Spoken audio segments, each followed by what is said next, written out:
पे भी उपस्थित हैं, आप सबको यहाँ एक ज़रूर अनुभव हम सबको एक साथ हो रहा है कि जो आदिवासी पारंपरिक विरासत है वो कितनी बड़ी है, वो कितनी हजारों सालों से जो चली आ रही है वो पारंपरिक विरासत, वो कितनी सुंदर है।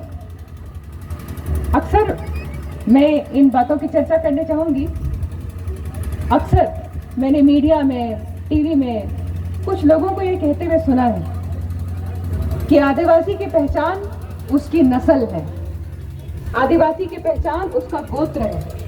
लेकिन मैं इस बात को नहीं मानती और मुझे लगता है हम में से जितने लोग भी यहाँ पर हैं, हम लोग इस बात को नहीं मानेंगे कि आदिवासी मात्र एक नस्ल है। आदिवासी की अपनी धार्मिक पहचान है, आदिवासी की अपनी परंपरा है, आदिवासी की अपने आध्यात्मिक आस्था है। हम सिर्फ नस्ल नहीं हैं। ये विषय मैं क्यों बोल रही हूँ? क्योंकि आज जितने आदिवासी, जितने भी यहाँ प्रतिभागी हैं, आप सभी रूढ़िजन्य आदिवासी हैं। मैं रूढ़िजन्य की बात क्यों कर रही हूँ?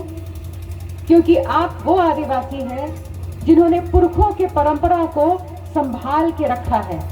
वो परंपरा जो हजारों साल से चली आ रही है, उसको टूटने या बिखरने आप लोगों ने नहीं दिया है और आज का कार्यक्रम उसी में एक और कड़ी है। जन्म से लेकर मृत्यु तक आप आदिवासी रीति रिवाज, रूढ़िजन्य का पालन करते हैं। आप रूढ़िजन्य आदिवासी हैं और आपको भारत का कानून भी पहचान देता है, आपको संविधान भी पहचान देता है। रूढ़िजन्य विधि जो हम लोगों का कानून है, आदिवासी कानून, संविधान उसी को कानून की मान्यता देता है। इसको याद रखिएगा कि आदिवासी का रूढ़िजन्य विधि उसी को कानून की मान्यता भारत के संविधान द्वारा दी गई है। एक और कानून का नाम लूंगी, पेसा कानून। छोटे छोटे बच्चे हैं, मैया लोग हैं, युवती लोग हैं, आप लोग भी इसको ध्यान से सुनिएगा।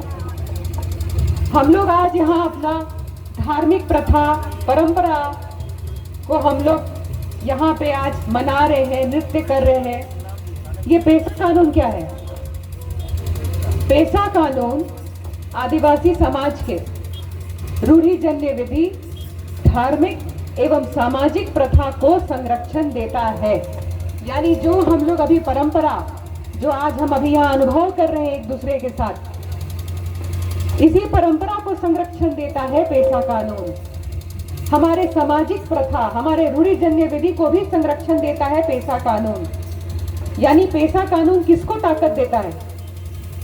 रूढ़िजन्य आदिवासी, वो आदिवासी जो कस्टमरी लॉ का पालन कर रहे हैं। ये बात आप लोग याद रखिएगा। तो अगर जिन्होंने कस्टमरी लॉ को त्याग कर दिया है या रूढ़िजन्य आदिवासी नहीं है, वो रूढ़िजन्य विधि के बाहर हो चुके हैं, तो पेसा कानून उनको संरक्षण नहीं दे रहा।